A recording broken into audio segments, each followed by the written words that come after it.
Okay, and we're live. What is up, guys? Sam back again. We are going to talk about how to make cool transitions in Premiere Pro today. Let me go ahead and switch my screen. Hopefully everything works out better today, technically.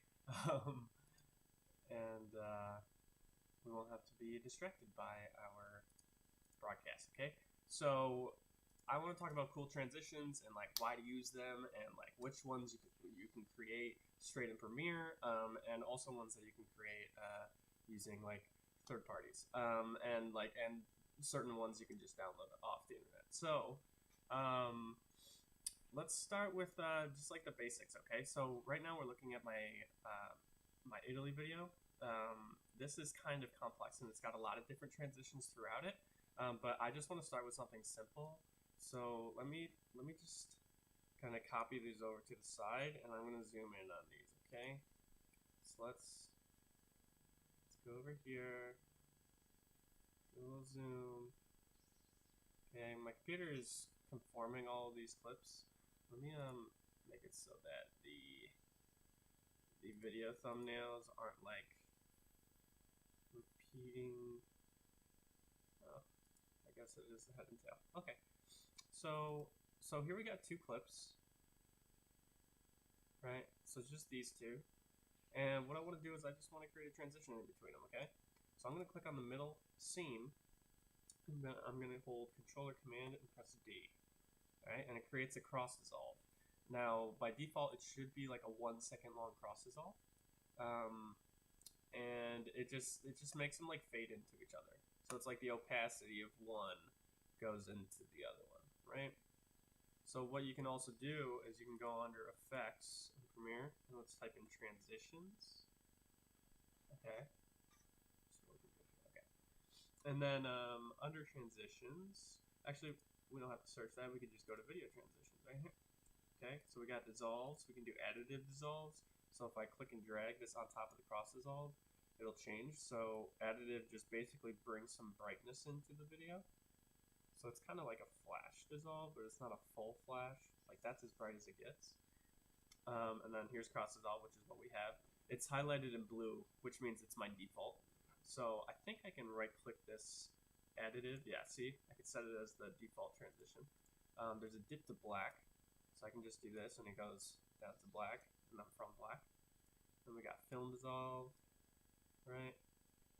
So this one isn't that different from a regular dissolve, but it's kind of depends. And then morph cut, that's a whole another thing here, but I'll show you that in a second. But here's non-additive dissolve. So it subtracts, it uses the subtracted values. It's kind of funky. It's only really useful if you're trying to create that funky vibe. But yeah, morph cut is actually pretty cool. So if you have like, let's say you're recording, like I'm recording another tutorial just like this, right? And then I say something that works, and then I stumble on my words, and then I have to restart again, right? So then I just cut out that spot where I messed up, and I have the two pieces that I want to seam together, right? So I can either keep that jump cut in there where I'm like, and then you use Control D to add a transition, and then I put a cut, and then I start talking about something else, right? I can use a morph cut in between that, and it'll make it look like, more often than not, Premiere still has to kind of work on it, but it'll make it look like there wasn't a jump cut. It'll just morph straight into the next scene. Now, it really depends on how different the ending frame of the first clip and the first frame of the second clip, how different they are in contrast. So if my head is relatively in the same spot, and my face is making relatively the same expression, the morph cut will work perfectly, and you won't be able to tell that there was a cut there. So that's very useful. Now I'm not adding it right now because it's definitely not going to work for these clips, and also it's very computer intensive, so I'm not going to worry about that right now. Yeah, I hope you guys are doing good. Okay, cool. All right. So those are dissolves. We also have 3D motion here. Now these are just okay. So here's cube spin. So it's supposed to spin it like a cube, but I don't even. It's like a 2D way of spinning it like a cube. It just looks strange. Okay, so I just never use these. Flip over, yeah, even flipping the video over. So yeah, oh, here's VR. VR, I don't know, it doesn't really work well, per se. I mean, it kind of does. That's pretty cool, right? Look at that. It's a nice effect. I can change the start and end point. Thing. What is that? Not really sure what I did there, but that's pretty cool. I like that. I can also do spherical blur. Oh, there's a bunch of them. That's some pretty good effects for VR. Let's see. How do we have properties?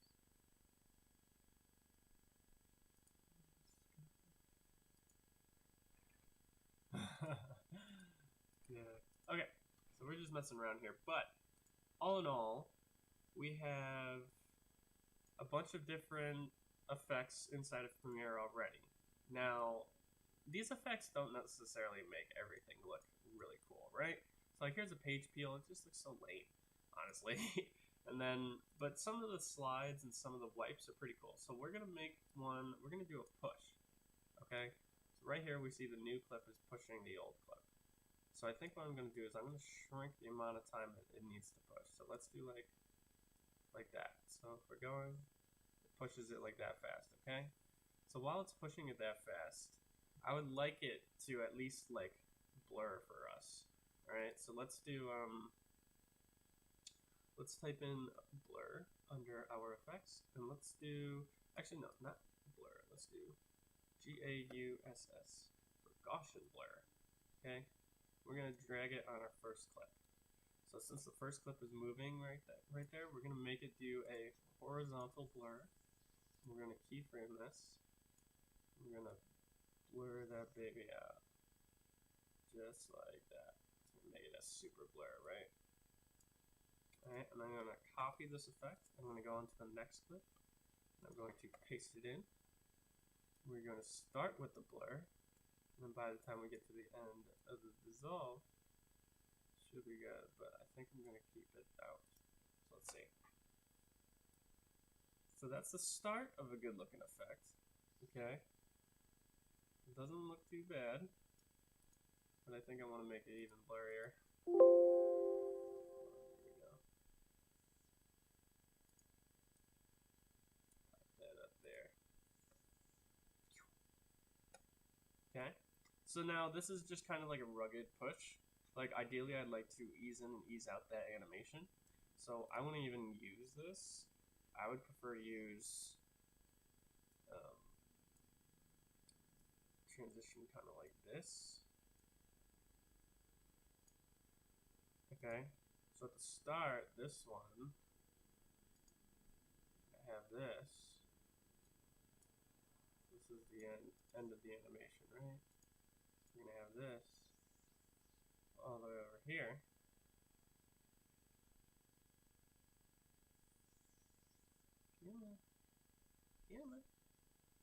Because it's gonna push the other one, right? And we're gonna have this start here. And we're gonna push this one all the way out, right? Oh. I don't know. Really only 1200, 1800. Okay, so now this one's gone. Now what I'm going to do is I'm going to ease out and ease in. And then for this one, I'm going to ease out and ease in.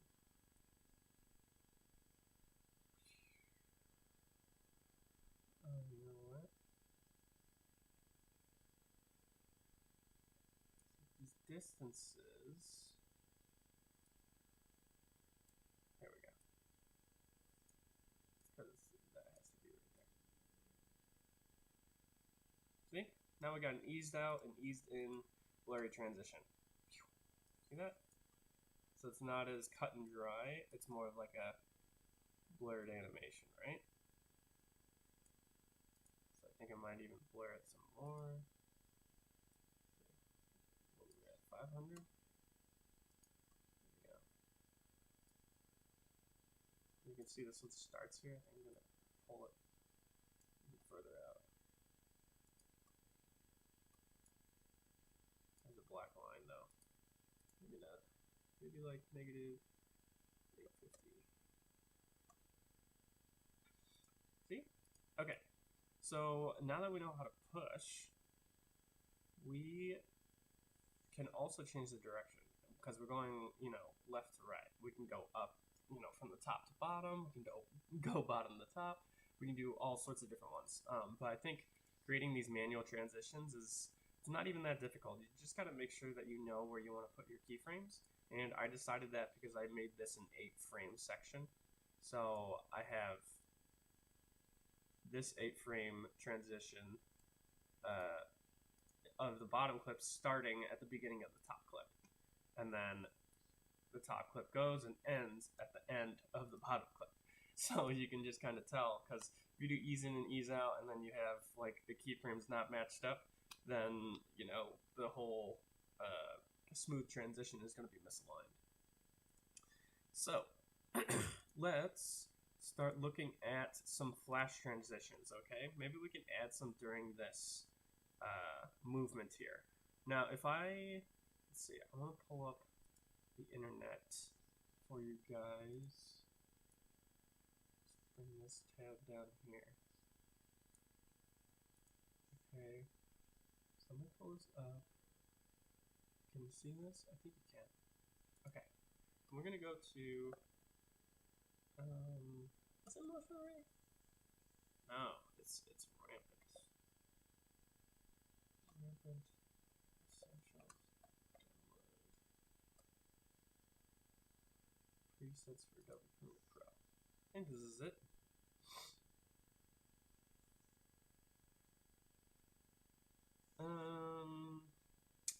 Is there? There's gotta be a free download somewhere. I think I got it.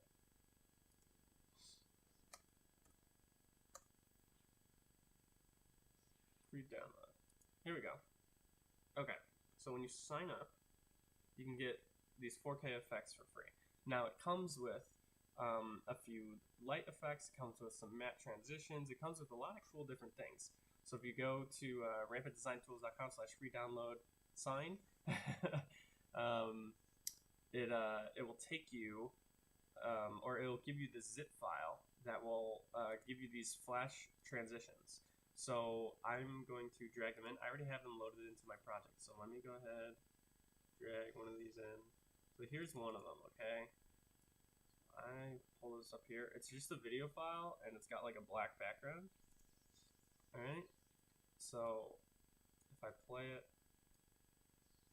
you can see it's like, oh, it's normally this long. See, it's like that, right? So I'm just gonna put it in the middle here. Get some flashes. So let me make it visible, okay? So instead of it being on normal, we're going to put it on screen. Okay, and then in order to see it even better, we're going to type HLS, because this is going to bring up the color balance effect. So we bring that in, and then we just change the saturation right away. And then we can see more of that pink coming out. See that? Okay.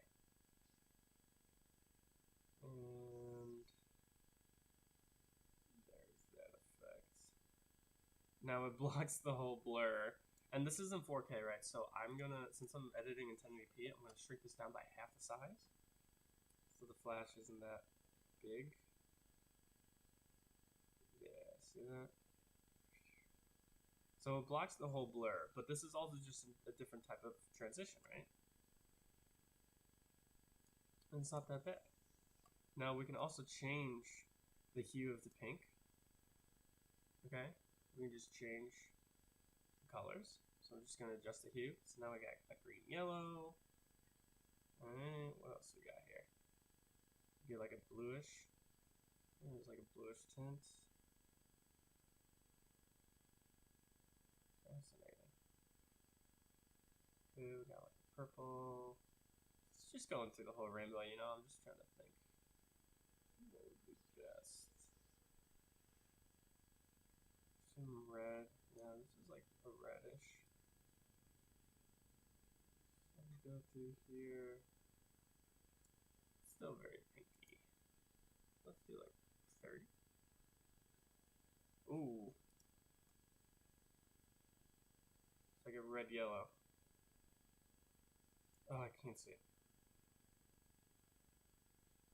Yeah, it's pretty good. Okay. So there's that. Now they also have those matte transitions, but I don't think, I mean, they're not really that useful in my opinion. What is this? Snowfall. Oh, did I create this? I think I did. Yeah, I did.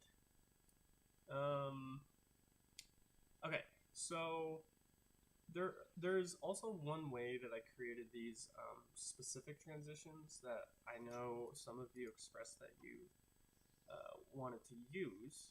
So let me pull up the internet again. Turn this down for you. Okay, so we're here, and I want to show you guys. Let's see. Fluid. Yeah. Real Mac app. No. Fluid simulation. Let's see. Yes, WebGL. Okay. So there's this thingy here. Alright. So I used to use this a lot. Just for fun. It's actually a stress relief tool, which is pretty awesome. But you can kind of change like how long it takes for things to diffuse in here. Yeah, let's see. Yeah, there we go. And then also the pressure. So now it like doesn't do that as much. The vorticity. So now it's like smooth. See that? And then change the splat radius. Keep it big. Okay, and then we close the controls. And so what I did is I just did a bunch of moves like this, and like I would just do like, and just like drag it across, probably like far less vorticity or less pressure. So just go like that. So I would just drag it across, and basically just create like smooth moves. Oops, smooth moves with this fluid simulation, and I would record my screen. And I recorded my screen doing it, and I knew that with a black background, I could just change the effect to screen, and you can start seeing these on top of videos. So I was like, okay, well, let's try that out. So I created a super long recording here. I'll just put it right here. So here's my recording, and then I just opened it up. All right. So if I open this thing up, and I just started messing around. See that? So I was just using this thing and making cool little effects. So what I'm going to do is I'm going to cut here. I'm going to take this one. There, that faded off. And there's the little X, but we can always just remove that. And I'm going to set this to screen as well. So if I set this to screen, I'm going to right click and disable this. Alright, so let's see. Look at that. You can see the transition right there. It's pretty cool, right? So let's go ahead and select that color balance. I'm going to paste it on. Get some more saturation in here. Might be a little oversaturated. Maybe I can, there we go.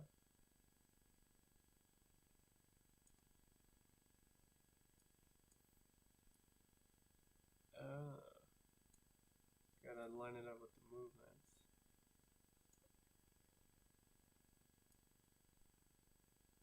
Another 2 frames. Okay. So it felt a little weird. Now it goes. So yeah. So I've got a whole bunch of those. So let's see if we can find another one. Yeah, see, so this one comes like that. That one's just a shot across.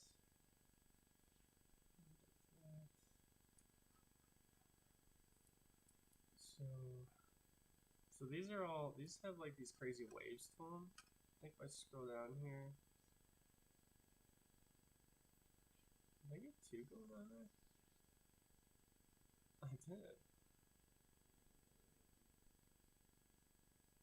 Yeah, that's cool. I'm gonna try and use that one. That one starts here.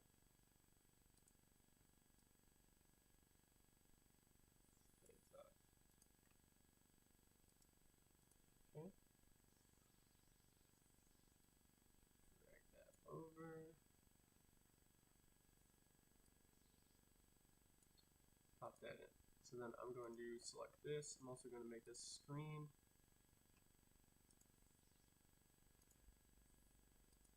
Delete this. Let's see. Oh, I should start it much earlier. Okay, and then I think the saturation's too high.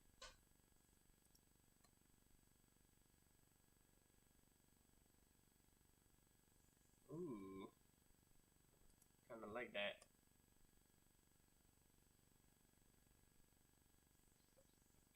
But I think I want this to start a little earlier.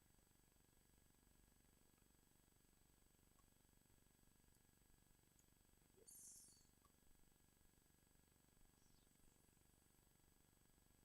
Not bad. And I think I would make this slow motion, but yeah, I would make it slow motion because of the added effects at the end here with the poofs.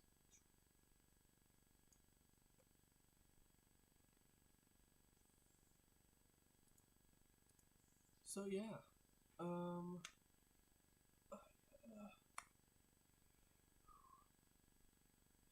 surprised I haven't heard from you guys so far, because I think these are very useful. But yeah, so we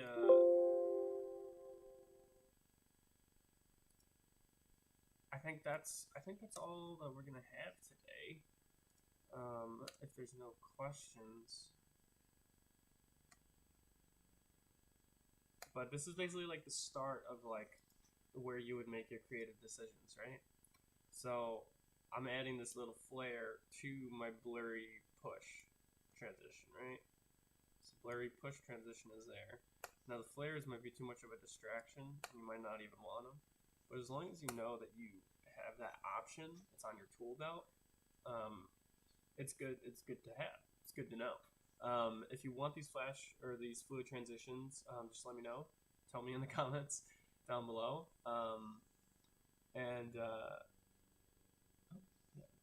Tell me in the comments down below, and yeah, I will happily send them your way. I plan on packaging these and making them downloadable.